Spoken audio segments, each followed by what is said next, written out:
Welcome to Cinema Bites, your go-to for movie recaps in a flash. Big twists, turning into a mermaid, epic moments,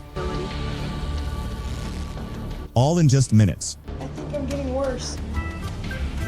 The story of the movie The 13th Year begins with a mermaid swimming in the sea, holding her baby. The mermaid approaches the shore, and by chance, a fisherman named John sees her tail and thinks she's a big fish. He starts chasing her with his boat to catch her, using tracking and binoculars. We learn that the mermaid, afraid for her baby, hides between the boats. When John's boat gets close, she leaves her baby on one of the boats and swims away in the other direction to distract the fisherman from her son. Indeed, John turns and follows her. Suddenly, the mermaid raises her hands and waves at John. John is shocked to see a real mermaid. He lets go of the boat's steering and stares at her in disbelief. The boat crashes into a big rock and is destroyed, but John is happy about what happened and doesn't care about the boat. Meanwhile, we see Jeff's family, who were on their boat, planning to start a new boat company. They hear a baby crying, and when they search the boat, they find a little boy at the edge. Charlene takes him and tells her husband Jeff, "Let's keep him." At first he refuses, but then he agrees. They go ashore and think of a name for the boy,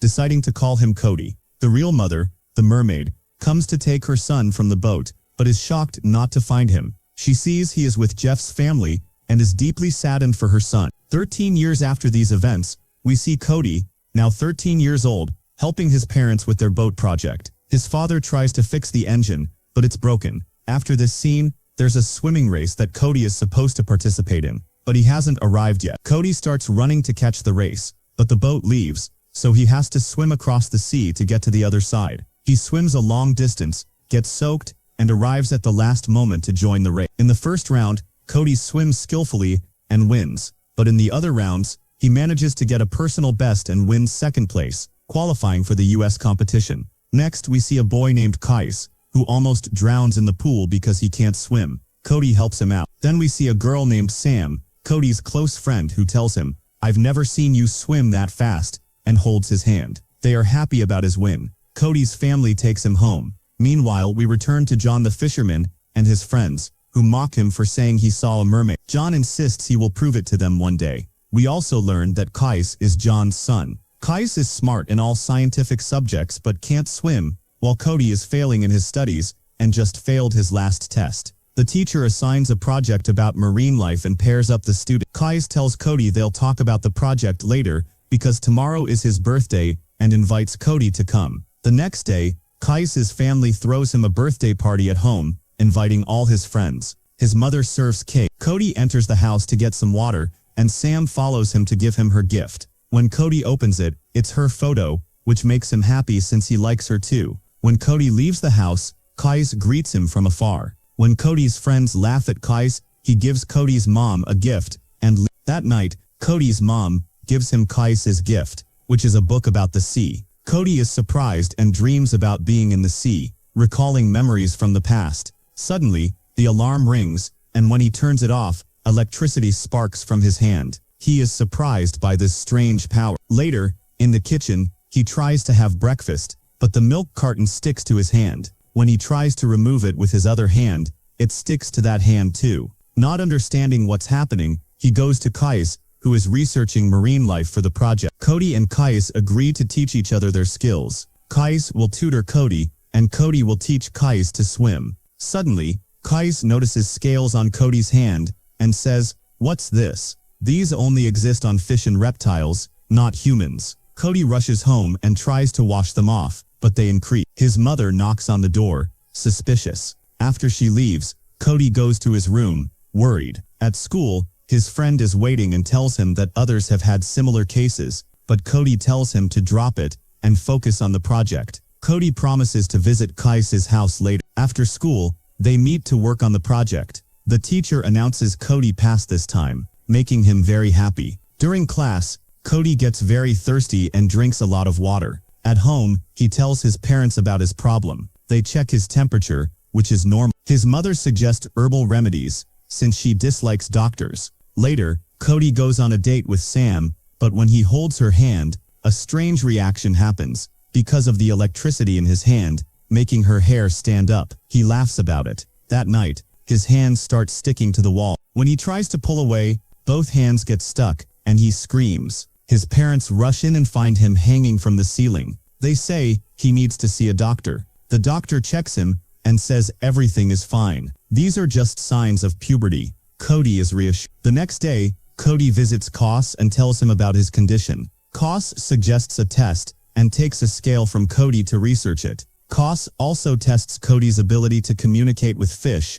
and Cody successfully commands a fish to jump. That night, Koss reads his father's book about mermaids and finds a theory that mermaid children can live among humans until age 13, after which their true traits start to appear. This is exactly what's happening to Cody. Koss's father John sees his son researching and gets suspicious, wanting to give a precise answer. Cody is surprised and asks, "What does electricity have to do with it?" In a conversation with the sea, or with Koss, he confronts him and tells him that there are some types of fish that emit electrical energy and that this might be his species. Cody returns home thinking and upset, and he tells his family about what Koss said, but they don't believe him and say it's just illusions and not true. Cody washes his hands in front of them, and then scales start to appear. At this point they all get very scared and tell him to avoid water until they find a solution. He goes to his room and hears his family arguing because they don't want his secret to be discovered, fearing the government might take him to secret labs. And after that, Cody sleeps and is haunted by the same dreams of swimming in the sea. When he wakes up, he goes to the shore feeling a strong urge to swim, but his family had warned him not to go near the water. He can't resist his instinct, so he goes and swims. Suddenly, he hears a strange voice coming towards him. Now we see his mermaid mother, who is close to him, but he doesn't see her. He keeps swimming and enjoying himself, but when he comes out of the sea, he starts to feel pain, and suddenly a fin appears on his hand. Then Sam comes and talks to him while he tries to drive her away. She gets upset and leaves him. Cody goes to Caius and tells him what happened, worried, because tomorrow is the final swimming competition. Caius tells him that people will see him tomorrow and his secret will be exposed. Cody says he'll swim fast so no one sees him. The next day, all the teams get ready for the competition, but Cody's parents don't want him to participate this time and keep checking his room every 10 minutes. He tells them to leave him alone for a while, and then he escapes from his room, takes his swimming gear, and heads quickly to the competition. When Caius sees him, he gets very scared and tells him he must quit swimming. Cody promises he will quit after tomorrow and quickly enters the pool. After more than 3 rounds, Cody manages to break the record again, and his team wins. Shogun is there in the audience, watching Cody's actions through binoculars. When Cody wins, the fin starts to appear on his hand. Caius notices and quickly covers the binoculars, so Cody's father doesn't see. Cody electrifies the place to distract people, because he wants to escape quickly. Sean sees Cody escaping and quickly follows him, realizing something is wrong. He goes to the changing room, but doesn't find him because Cody is stuck to the ceiling. When Sean leaves, Cody comes down, leaves the room, and gets into his family's car. When they saw what was in the room, they knew he had been at the competition. They managed to rescue him and try to dry the water off his body. Caius arrives and tells them that everyone is talking about Cody, saying he ran away after winning, and that there must have been cheating. Then Sam comes in to see Cody, and suddenly sees the fin on his hand. She is shocked,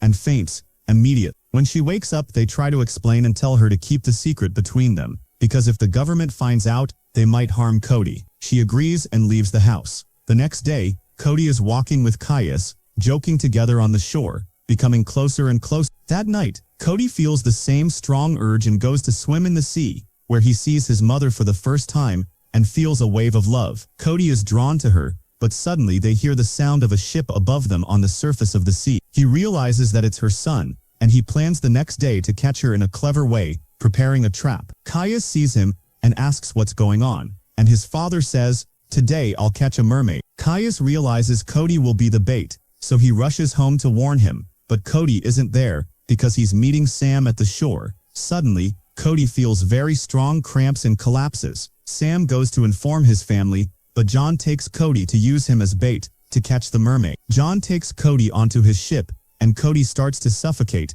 needing water to survive, so they splash water on him. Caius sees John's ship moving and realizes something is happening, so he gets on board and is shocked to find Cody, whose legs have turned into a big fin. The mermaid starts approaching the ship because she hears her son Cody in pain. John throws the trap to catch her, and indeed, he catches her. Cody fears for his mother and begs Caius to save. Caius can't swim, but he grabs a knife and throws himself into the sea, dives down and cuts the net, freeing the mermaid. But he runs out of air and can't surface. John, worried for his son, jumps in after him, but can't dive deep enough. Cody throws himself into the sea, tries to pull Caius out, and takes him to the shore. Cody's mother tries to revive Caius, but nothing works. Cody tells them to step back, then uses his electrical powers to shock Caius's heart back to life. Luckily, Caius wakes up. John learns his lesson and tells his son, "The mermaid doesn't matter. What matters is you, my son." But Cody's mother refuses to give up her son, who is tied to her. Cody promises her he will return